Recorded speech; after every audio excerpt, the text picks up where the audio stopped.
Now, as you'll have heard, as from next Friday, if you want to go into a shop, you'll have to wear a face covering. Not doing so may result in a fine of £100. But what if you rely on lip reading to communicate? Well, the Cambridgeshire Deaf Association have come up with a very clever way of helping deaf people communicate with people in shops whilst wearing a face mask. And to tell us more is Andrew Palmer, the CEO of the charity. Good afternoon, Andrew. Good afternoon, Amir. Thank you for having me on. Oh, well, thank you for joining us. It's a pleasure. This is quite a quandary, isn't it? Not being able to communicate without removing your face covering. Yeah, it is a quandary. It's a big problem, and I think to help the listeners to understand the kind of situation we're in. Imagine if coronavirus was transmitted by the ears and not the mouth and nose.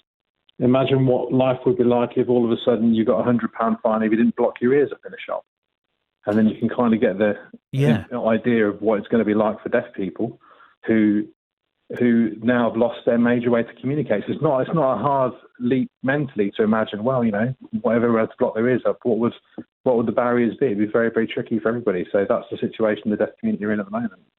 Yeah, I mean, you put it very well, and it's a comparison that will make us understand what it means to the deaf community, of course. Now, tell us about this idea and about these badges. How are they going to work? Yeah. Well, the best ideas are often the simple ones, aren't they? So it's just a badge, and it just says I'm a lip reader on it, and we've got another badge which says I use sign language. And what it's meant to do is just somebody who works in the shop know that the person they're dealing with won't be able to understand them if they speak.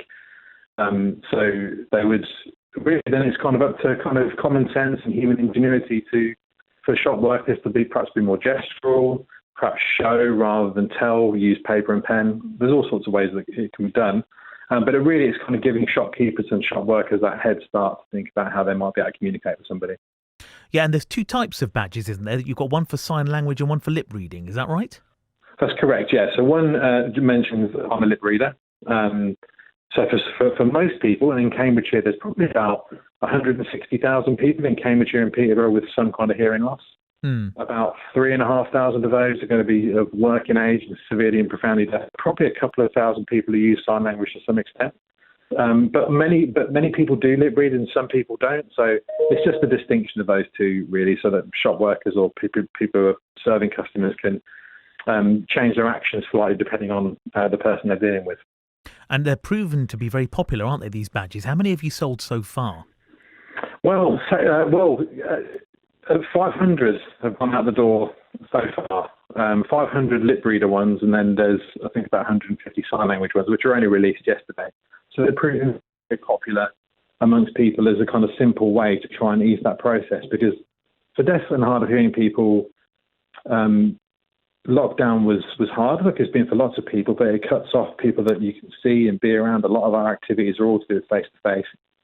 So while the rest of the country's coming out of lockdown, with this imposition, it feels like for deaf people, lockdown's carrying on because a major way of the freedom, if you like, is being taken away. So they're proving very popular. There's a lot of anxiety amongst deaf people at the moment about this. And what is the Cambridgeshire Deaf Association doing to further support people that are feeling, anxious and about the situation? What other services do you provide? Well, we have a range of services. We have befrienders, volunteer befrienders who are going out to meet people or catching up on video call. We've got a team of advocates and caseworkers who are supporting deaf people through difficult economic situations they might be in regarding employment or accessing the right kind of benefits, all sorts of things. Really anything that's related to deaf people's well-being at this time, we're doing it. And we've had a doubling of the referrals into our service. So for us, it's really hard work. Yeah. But we've got a lot of excellent staff who are well-trained and fully committed to the deaf community of Cambridgeshire to make sure that we can do everything we can to help people through. And how much do these badges cost, Andrew? It's an absolute bargain. It's only £1 for a badge. So £1 a badge and then £1 for the postage and packaging, and you can pick them up really easily online in a couple of minutes by visiting our website, camsdeaf.org. There's an icon on the front page there. Just click that. Can you just repeat? In a couple of minutes, you can have it. Yeah. Repeat that website again.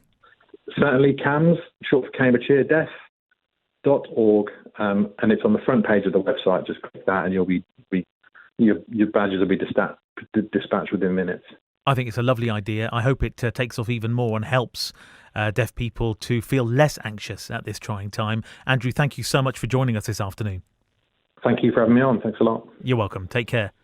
That's Andrew Palmer, CEO of the Cambridgeshire Deaf Association.